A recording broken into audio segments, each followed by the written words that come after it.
సరి అయినటువంటి ప్రత్యుత్తరం ఇవ్వకపోవడమే కదా కొన్ని గొడవలకు కారణం. అంతేనా? సరి అయిన ప్రత్యుత్తరం ఇవ్వకపోవడం వల్లే కదండి కుటుంబాలలోని సమస్యలు. అర్థమైందా? సరి అయిన ప్రత్యుత్తరం ఇవ్వకపోవడం వల్లే కదండి ఇంకా ఎన్నో గొడవలు జరుగుతుంటాయి. అర్థమైందా ప్రియులారా? అది ఖచ్చితంగా నేర్చుకోవాలి. నేర్చుకోవటం మనకు రావట్లేదు అనుకోండి ప్రియులారా, దేవుని ముందు సాష్టాంగ పడండి. మన దేవుడు మనకు అన్నీ ఇచ్చేవాడు కదండి.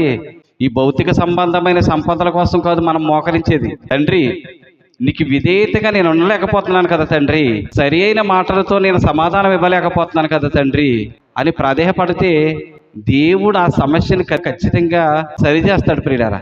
మన దేవుడు మనం నమ్మిన మన దేవుడు ఏదో సామాన్యుడో మనకు సమాధానం ఇవ్వలేనోడో అని మాత్రం అనుకోకండి ప్రియులారా. మనం నమ్మిన దేవుడు ఎంత గొప్పవాడో మనం నేర్చుకున్నాం.